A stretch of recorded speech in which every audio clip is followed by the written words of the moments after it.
Hi, I'm Aine Gilheany and I'm UCD Women's Captain. So Anya, setting out this year's captain, what was your main goal for the team?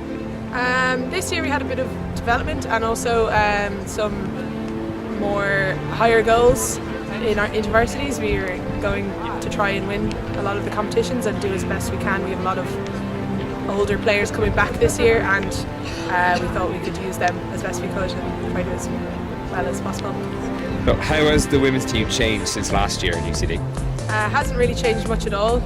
There only 2 people graduated last year, so we have a lot of retention of the players that we got last year and previous years as well, so it's been very good for us. Is fitness a big part of your training sessions? It's kind of, people are encouraged to do their own individual fitness and we try to make the sessions as intense as possible, but it is kind of an onus on the person to try and get out and do their own fitness. A number of players playing for Ireland this year. Can you talk us through who they are? So Darina, again, she's just a beginner, but on the junior women's she'll be doing very well this summer. Myself and Tiffany are both on the Irish senior women's team, and that's all the girls this year.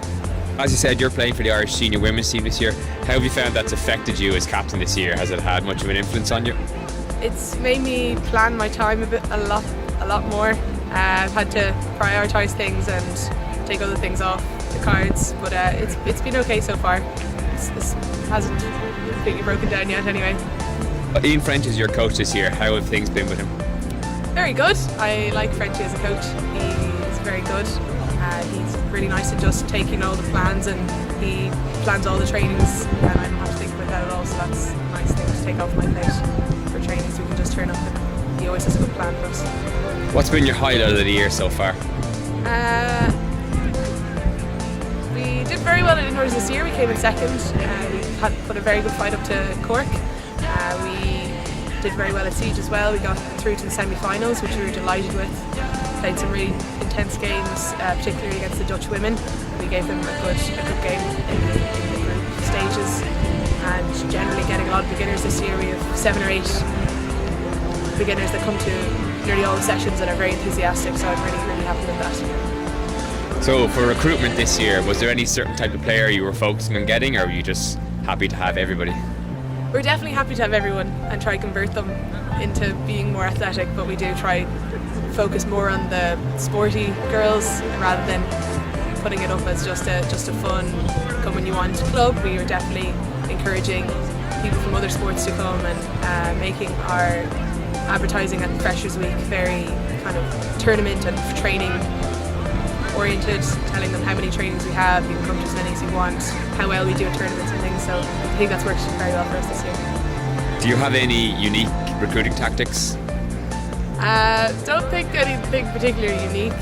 One of the guys makes a lot of highlight reels, so that's good for putting up on the Facebook page and to show how much the club is involved in tournaments and things. So in the last few years we've seen in Ireland Club Ultimate take over as the larger, maybe more prestigious area than College Ultimate. Do you think that has had a good effect on colleges though, or whether it's been detrimental? I think it's been brilliant for the colleges. So many of the girls have joined clubs this year. They've come to All Ireland tournaments and really got involved in the club training, so it's really good to get them out to another training every week than just the ones here in UCD. It's been really good for the club, for the college club. So the short-term future for the UCD Women's Club, do you think the club is primed to be winning tournaments pretty soon, or do you think you're going to need a few more years of growth before you can get there? I think we're at a kind of a unique point this year and next year that we have about 8 or 9 people graduating next year, so this is kind of the peak for the moment in that this is the best we can do, and we're trying to get all the beginners, so we have a lot of beginners as well, so it just depends how they progress. But the next 2 years are probably the biggest for us, and hopefully we can bring the beginners up. It's just we'll be losing a lot of people next year, so we'll have to see how that goes. Focus on recruitment next February. You recently made an appearance on national radio on News Talk. Can you tell us about that? Yeah, News Talk Blender got in touch with the team and asked if he could come out to talk a bit about different sports in Dublin and find out what Ultimate was about, and we gave him a couple of interviews here. It was really good experience, really good to get the word out. So how many teams will you be entering to women's intervarsities this year? We actually have 2 teams for the first time ever getting to intervarsities this year, which I'm delighted about. We had 25 girls sign up, which is just incredible. It's the most of the clubs I've had, so I'm really, really happy with that. What's the club's aim for women's intervarsities this year? We're going to we'll try get to the final and hopefully put Cork up to a good game. They've been in charge for the last couple of years and we'd like to give them a bit of a scare, hopefully.